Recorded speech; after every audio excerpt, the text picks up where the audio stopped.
Cantonment నియోజకవర్గం వాల్మీకి నగర్లో విగ్రహావిష్కరణకు సిద్ధంగా ఉన్న అంబేద్కర్ విగ్రహాన్ని అర్ధరాత్రి పోలీసులు అక్కడి నుంచి తీసుకెళ్లడంపై మండిపడ్డారు బీఆర్ఎస్ నేత మన్నే క్రిషాంక్. ఎమ్మెల్యే శ్రీ గణేష్ అంబేద్కర్ విగ్రహం ఏర్పాటు చేసుకోమని మాట ఇచ్చాడని, ఎమ్మెల్యే మాటకే అధికారుల వద్ద విలువ లేదా అని ప్రశ్నించారు. వాల్మీకి నగర్లో నిరసన తెలుపుతున్న వారికి మన్నే క్రిషాంక్ మద్దతు తెలిపారు. రెండు గ్రూపుల మధ్య తగాదా పెట్టి పబ్బం గడుపుతున్న ఎమ్మెల్యే శ్రీ గణేష్ పై చర్యలు తీసుకోవాలని మారేడుపల్లి పోలీస్ స్టేషన్లో ఫిర్యాదు చేశారు బీఆర్ఎస్ నేత. జాతీయ నాయకుల విగ్రహాన్ని తొలగించి అవమానపరచడంపై కేసులు నమోదు చేసి అరెస్ట్ చేయాలని డిమాండ్ చేశారు. కంటోన్మెంట్ నియోజకవర్గంలో 8వ తారీఖున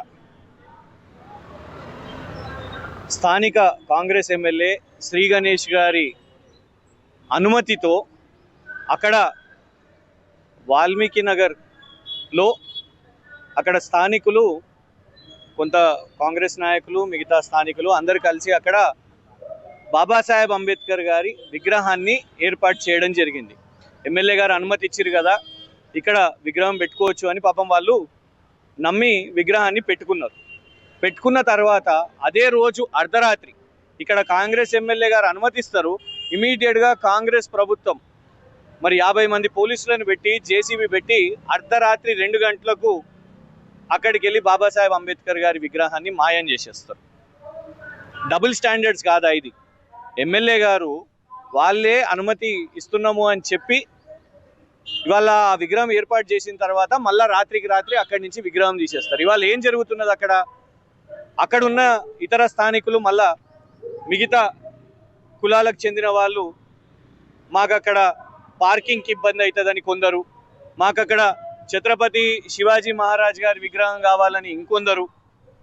ఇవాళ అనవసరంగా ఎమ్మెల్యే గారు చేసిన పొరపాటుతోని కులాల మధ్యలో, మహానుభావుల మధ్యలో అంబేద్కర్ గారు ఎంత ముఖ్యమో శివాజీ మహారాజ్ గారిని కూడా ఇష్టపడేవారు, ప్రార్థించేవారు చాలామంది ఉన్నారు. ఇవాళ వాళ్ళిద్దరి మధ్యలో పంచాయతీ, 2 గ్రూపుల మధ్యలో పంచాయతీ కేవలం ఎమ్మెల్యే రాజకీయాలు చేయడానికే, ఇవాళ గ్రూపు తగాదాలు పెట్టడానికి మాత్రమే ఇవాళ అక్కడ ధర్నాలు, అక్కడ నిరసన తెలపడము, రాత్రికి రాత్రి బాబాసాహెబ్ అంబేద్కర్ గారిని అక్కడ విగ్రహాన్ని తొలగించడం. ఇవాళ 14 ఏప్రిల్ అంబేద్కర్ గారి జయంతి సందర్భమున అందరం జాతీయ స్థాయిలో సంబరాలు చేసుకుంటే ఇవాళ పాపం అక్కడ దళితులు ఎట్లా చేస్తారు? మీరు ఇట్లా బాబాసాహెబ్ అంబేద్కర్ గారికి అవమానం ఎట్లా చేస్తారు? రాత్రికి రాత్రి ఇట్లా విగ్రహాన్ని ఎలా తొలగించేస్తారు? ఇప్పుడు అక్కడ దిమ్మె కూడా లేదు, విగ్రహం కూడా లేదు. దీనికి కారణం ఎవరు? ముమ్మాటికి కాంగ్రెస్ ఎమ్మెల్యేనే.